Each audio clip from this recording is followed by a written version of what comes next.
Čavinieks tautie, Tēns Davalka, vienīgais Latvijas YouTube idiots.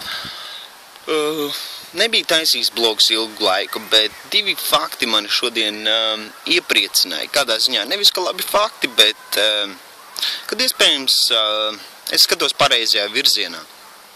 Tieši tāpat kā daudz citi, kas ir pamodušies un kas seko informācijai alternatīvajos mēdījos. Un šie fakti, par ko es gribu parunāt, būtu viens ir tas, ka Soros esot sācis pārdot savas akcijas un investēt zeltā, un otrs fakts ir tas, ka Ķīnas bankas padomnieks esot ieteicis Ķīnas bankai vairāk investēt sudrabā, jo Amerikas parādzīmes nesot tik drošas. Un Ķīnas variants, ja Ķīna sāks investēt sudrabā un tajos apjomos, kā Ķīna parasti investē, teiksim, parādzīmēs un tā tālāk, viņi lielākie amerikāņu parādu turētāji būtībā, ja viņi kaut mazu procentu no tās naudas novērš uz sudrabu, tas nozīmē, ka sudraba manipulācija ir piedzīvojusi beigas. Un JP Morgan un Goldman Sachs un visas pārējās kompānijas vairs nebūs spējīgas nodarboties sudraba manipulācijām. Tas nozīmē, ka sudrabs no $28 par unci varētu uzkāpt līdz $50 par unci un augstāk.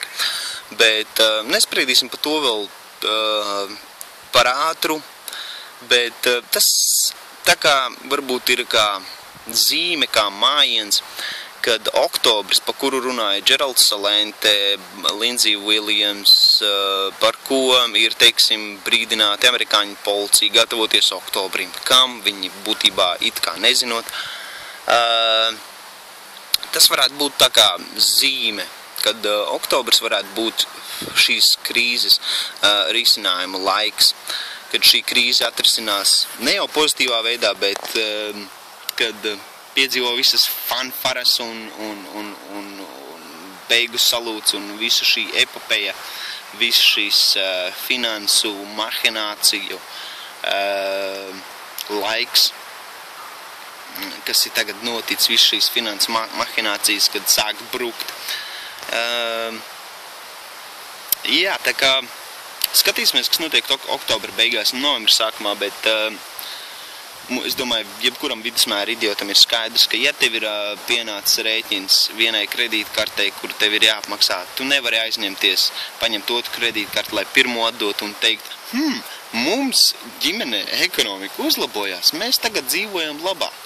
Nu, neviens idiots tā neuzdrošinātos teikt. Gadīsim, kas notiks oktobra beigās un novembra sākumā, un es ceru, ka šī visa informācija ir tikai mīts un ka tas ir bullshits, bet ja tā nav, tad mums visiem ir dirsā būtība.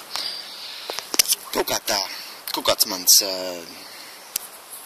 kārtējs nonsens, bet ko es varu zināt? Es tikai vidusmēra idiots no laukiem, tā kā čau līdz nākošajam blogam un paldies, ka tu seko. Nospied vai nu like, vai dislike, vai pogu man patīk. Iemetācija www.antibrainwashingsquad.com.